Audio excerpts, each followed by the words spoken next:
दोस्तों, ओडिशा में स्थित भगवान जगन्नाथ का एक ऐसा मंदिर है जिसके दर्शन करने लोग दूर दूर से आते हैं। इस मंदिर को प्राचीन समय से ही स्वर्ग माना जाता है। कहा जाता है कि यहाँ भगवान विष्णु ने पुरुषोत्तम नील माधव के रूप में अवतार लिया था। यही वजह है कि इस मंदिर को 4 धाम तीर्थ स्थलों में शामिल किया गया है। ओडिशा के तटवर्ती शहर पुरी में स्थित यह विश्व प्रसिद्ध मंदिर भगवान विष्णु के अवतार श्री कृष्ण को समर्पित है। 800 साल से भी ज्यादा पुराने इस पवित्र मंदिर से जुड़े कई ऐसे रहस्य और चमत्कारी बातें हैं जो सबको हैरान कर देती है। आइए जानते हैं क्या है इस मंदिर के रहस्य। इस मंदिर के रहस्य को जानने से पहले आपको इस मंदिर के इतिहास के बारे में जानकारी बता देते हैं। हिंदुओं के धार्मिक ग्रंथ स्कंद एवं ब्रह्म पुराण की पौराणिक कथाओं के अनुसार उड़ीसा के पुरी शहर में भगवान नारायण ने पुरुषोत्तम नील माधव के रूप में जन्म या अवतार लिया था। उस समय सबर जनजाति के कबीले के लोग नील माधव भगवान को अपना आराध्य भगवान मानते थे। कबीले के मुखिया विश्ववसु जी नील माधव भगवान के परम भक्त थे। इन्होंने ही सबसे पहले नील माधव भगवान की पूजा व आराधना की थी। जगन्नाथ भगवान की मूर्ति स्थापना को लेकर ऐसी मान्यता है कि मालवा के राजा इंद्रदुमन भगवान श्री नारायण के परम भक्त थे। उन्हें स्वयं भगवान नारायण ने उनके सपने में दर्शन दिए और उनसे एक भव्य मंदिर बनवाने को कहा। भगवान नारायण ने राजा इंद्रदुमन को सपने में बताया कि तुम्हें पुरी के समुद्र किनारे पर तुम्हें एक लकड़ी का लट्ठा मिलेगा और उसी से मूर्ति का निर्माण करवाना। इतना कहकर भगवान नारायण वहां से चले गए। अगले दिन मालवा नरेश को समुद्र तट पर लकड़ी का लट्ठा मिल गया, परंतु वह उसे उठाकर लाने में असफल रहे। तब उन्होंने सबर जनजाति के मुखिया विश्ववसु से उस लट्ठे को लाने का आग्रह किया, जो कि नील माधव भगवान के परम भक्त थे। राजा इंद्रदुमन यह जानते थे कि विश्ववसु जी जैसे परम भक्ति इस लट्ठे को ला सकते हैं। इंद्रदुमन यह देखकर बड़े खुश हुए कि प्रभु ने स्वयं जैसा कहा वैसा ही हुआ। पर अब इंद्रदुमन के सामने ये प्रश्न था कि मूर्ति का निर्माण किससे करवाएं। दोस्तों, पुराणों में ऐसा लिखा है कि विश्वकर्मा भगवान ने एक वृद्ध मूर्तिकार के रूप में प्रकट हुए और उन्होंने मूर्ति बनाने की इच्छा प्रकट की। मालवा के राजा ने उन्हें मूर्ति बनाने के लिए चुना, पर वृद्ध मूर्तिकार ने एक शर्त रख दी कि वो इस काम को 1 महीने में पूर्ण कर देंगे, परंतु वह यह कार्य एक बंद कमरे में करेंगे और इस दौरान उस कमरे में कोई झांकेगा नहीं, न ही कोई उसमें प्रवेश करेगा जब तक कि उनका कार्य पूर्ण नहीं हो जाता। उन्होंने कहा, राजा जी आप भी इस नियम का पूर्ण पालन करेंगे। राजा ने कहा, महाराज वैसा ही होगा जैसा आप कहेंगे। कहते हैं कि वृद्ध मूर्तिकार उसी समय कमरे में बंद मूर्ति का निर्माण करने लगे। फिर अंत में महीने का आखिरी दिन था और अंदर से किसी भी प्रकार की कोई हलचल व आवाज भी नहीं आ रही थी। तो राजा को शंका होने लगी और उनके दिमाग में कई सवाल उठने लगे कि क्या हुआ, अब तक तो मूर्ति बन जानी चाहिए थी। आखिरकार राजा अपने शक को दूर करने के लिए सभी शर्तों को अनदेखा कर राजा जी ने दरवाजा खटखटाया और वे अंदर जाकर देखने लगे।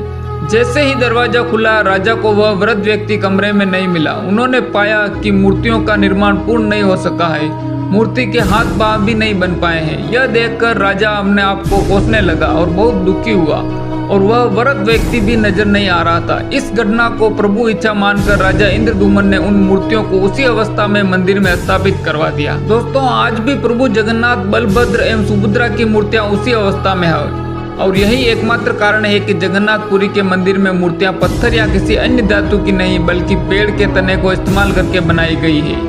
तभी से काष्ठ से बनी मूर्ति की ही पूजा की जाती है। दोस्तों, ताम्रपत्रों से यह ज्ञात हुआ है कि वर्तमान मंदिर के निर्माण कार्य को कलिंग राजा अंतवर्मन चोड़गंग देव ने आरंभ कराया था और मंदिर के जगमोहन और विमान भाग इनके शासनकाल 1078-1148 में बने थे। इसके बाद सन 1117 में जाकर ओडिशा शासक अनंग भीमदेव ने इस मंदिर को वर्तमान रूप दिया। यहाँ स्थित यह मंदिर 3 बार टूट चुका है। ओडिशा शासक अनंग भीमदेव ने इसका जीर्णोद्धार करवाया था। मुख्य मंदिर के आसपास लगभग 30 छोटे बड़े मंदिर स्थापित है और आपको बता दें कि यह पुरी का श्री जगन्नाथ मंदिर एक हिंदू मंदिर है जो भगवान जगन्नाथ को समर्पित है। जगन्नाथ शब्द का अर्थ जगत के स्वामी होता है। इनकी नगरी ही जगन्नाथपुरी या पुरी कहलाती है। दोस्तों, ऐसी मान्यता है कि जगन्नाथ मंदिर के शिखर पर स्थित झंडा हमेशा हवा की विपरीत दिशा में लहराता है। वैसे आमतौर पर दिन के समय हवा समुद्र से धरती की तरफ चलती है और शाम को धरती से समुद्र की तरफ। लेकिन आपको जानकर हैरानी होगी कि यहाँ यह प्रक्रिया उल्टी है। अब ऐसा क्यों है, ये रहस्य आज तक कोई नहीं जान पाया है। दोस्तों, जगन्नाथ मंदिर के शिखर पर एक सुदर्शन चक्र लगा है जिसके बारे में कहा जाता है कि उसे किसी भी दिशा से खड़े होकर देखे पर ऐसा लगता है कि चक्र का मुंह आपकी तरफ ही है। इसी तरह एक और रहस्य ये है कि मंदिर के शिखर की छाया हमेशा अदृश्य ही रहती है। उसे जमीन पर कभी कोई नहीं देख पाता। आमतौर पर मंदिरों के ऊपर से पक्षी गुजरते ही हैं या कभी कभी उसके शिखर पर भी बैठ जाते हैं, लेकिन जगन्नाथ मंदिर इस मामले में सबसे रहस्यमय मंदिर है, क्योंकि इसके ऊपर से कोई भी पक्षी नहीं गुजरता। सिर्फ यही नहीं, मंदिर के ऊपर से हवाई जहाज भी नहीं उड़ सकते हैं। दोस्तों, कहते हैं कि मंदिर के अंदर समुद्र की लहरों की आवाज किसी को भी नहीं सुनाई देती है, जबकि समुद्र पास में ही है। लेकिन आप जैसे ही मंदिर से एक कदम बाहर निकालेंगे, वैसे ही समुद्र की लहरों की आवाज आपको स्पष्ट सुनाई देने लगेगी। इस मंदिर की रसोई भी सबको हैरान कर देती है। दरअसल यहाँ भक्तों के लिए प्रसाद पकाने के लिए 7 बर्तन एक दूसरे के ऊपर रखे जाते हैं, लेकिन हैरानी की बात यह है कि सबसे ऊपर रखे बर्तन में ही प्रसाद सबसे पहले पकता है, फिर नीचे की तरफ एक के बाद एक बर्तन में रखा प्रसाद पकता जाता है। इसके अलावा यह भी कहा जाता है कि यहाँ हर दिन बनने वाला प्रसाद भक्तों के बीच कभी कम नहीं पड़ता।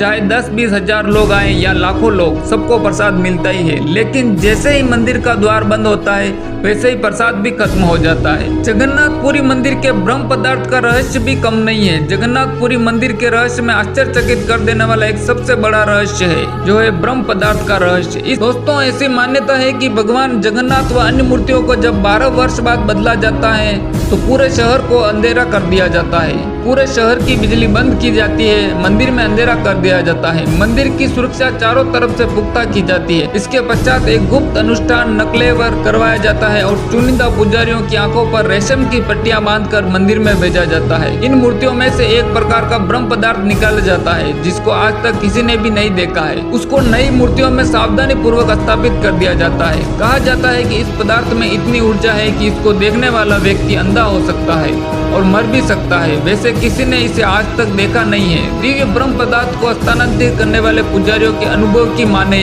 तो उन्हें लगता है कि मानो कोई वे किसी जीवित चीज को हाथ में ले रहे हैं। वह पदार्थ किसी खरगोश की तरफ उदकता रहता है। कोई कहता है कि यह अष्ट धातु से बना कोई दिव्य पदार्थ है और हिंदू धर्म में इसे भगवान श्री कृष्ण का हद भी माना गया है।